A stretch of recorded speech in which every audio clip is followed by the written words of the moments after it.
ወንድ የሚያደርገው ሴቷ የምትደረገው እኮ ሴክስ ሌላ ምን አለ አይደል? ጋብቻ ውስጥ የወሲብ አለመጣጣም እንደ ችግር ተደርጎ የሚያነሱ ሰዎች አይ ይሄ ነገር እኮ መጀመሪያ ላይ ነው ሞክራ ነው ቢሆን አይደል በብዛት የሚነሳው እንደዚህ ቢሆን ኖሮ እኮ እኔና እሱ ዛሬ አንጋባም እኔና እሱ ዛሬ አንጋባም ነበርና ሪስክ ነው ብለው የሚያስቡ ሰዎች አሉ። ለነሱ አንተ ምን ትላለህ? እኔ ሌላ ጎን ያሉት ሲጀመር ይኸውልሽ ይሄ ረቂቅ ነው። ይሄ ፖይንት ሚስጥር ነው። ይሄ ፖይንት ባልና ሚስት አንድ ስጋ የሚሆኑበት ነው። እዛ ጋር አርት ነው። ቀምሰሽ አይተሽ ምናምን የምትገቢበት አይደለም። የሚሰራ ነው። ባልና ሚስቶቹ በራሳቸው በማንነታቸው በተሰጣቸው እግዚአብሔር በፈጠረላቸው በሰጣቸው በእነሱ ደካማ የሆኑ ብርቱ የሆኑ በእነሱ የሚሰራ ነው። አርት ነው። ሴክስ እንደዚህ ነው ይባል አይደለም። ትንሽዬ ውሃ ይፈልጋል። እኛ ሀገር ይሄ ጉዳይ ሲነሳም እንደ ብልግና ስለሚነሳ አሁን እንኳን ሳወራው ብዙ ሰው ባለቄ ምናምን ማለት ተዝመም ያለው እና ሚስጥር ነው። ሚስጥር ስለሆነ መኝታ ቤት ተቆልፎ የሚደረግ አይደለም። አትሊስት ኖሃ ሰው ሊይዝ ያስፈልጋል። እኛም ጋብቻ ትምህርት እውቀት ያስፈልገዋል።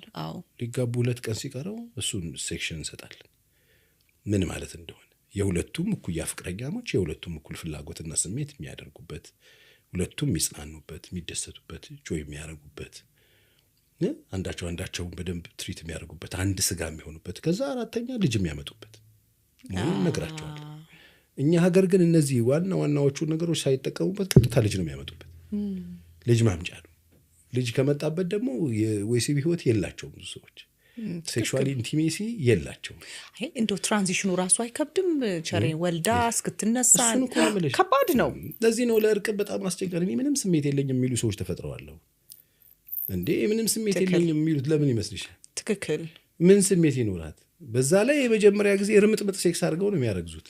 ጤነኛ እንኳን ሁለቱ ኢንጆይ ያደረጉበት ነገር እንኳን አይደለም። ምን እንደተካሄደ እንኳን ሁለቱ መሃል ግልጽ ባልሆነበት ሁኔታ ይጸነሳለች። ጽንሱ ይዞት ይመጣው ለውጣል። ከዛ በ15ኛው ቀን ግብዳ ሎሚ ይዛ ነው ቋቅ ያለች የምትገኘው ሴትዮዋ። ገብቶሻል? ሰውነቷን ይቀያይረዋል። ቦሩ ሌላ ታሪክ እየተፈጠረ ይመጣል። አፍንጫ ይሰፋል፣ ሊሆን ነገር ይፈጠራል። ያ ነገር እያናደ ሆኖ ማያቅ ከሆነ ደግሞ ትሪት አያረጋት።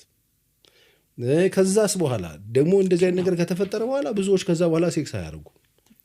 አሁን ከተረገዘ በኋላ ሴክስ ማድረግ ኃጢአት ይመስላቸው በእርግጥ ጽንሱ ላይ አደጋ ቢፈጥር ይመስላቸው ሰዎች ያሉበት ሀገር ላይ ያለሽ 9 ወር አድርገው የማያውቁ ሰዎች አሉ።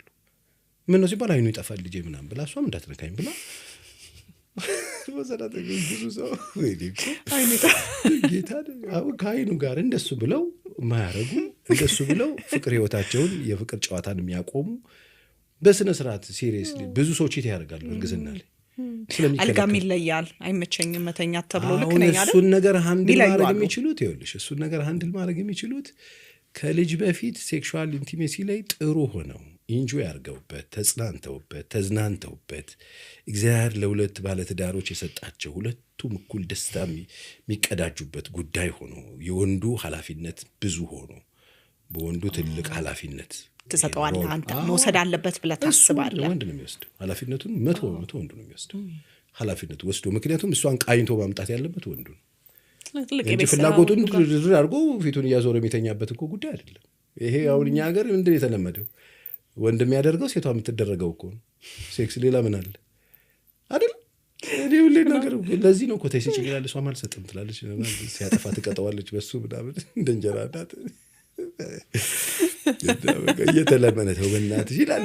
እሷም ደግሞ እንደሱ አይደለም። የሁለቱም ነው 50-50 ነው። ተፈጥሯችን ይለያያል። ወንዱ ሃንድል አድርጎ ሴቷን ትሪት አድርጎ የሚሰሩት እንደቀር ወንዱ በቃ ባታ ለማኝ ሆኖ እዛ በቃ እንደዚህ እያለች እየደነሰች እንደሱ ይኖራሉ። አሁን ይሄ አለማወቅ ከዚሁ ጋር ደግሞ ተያይዞ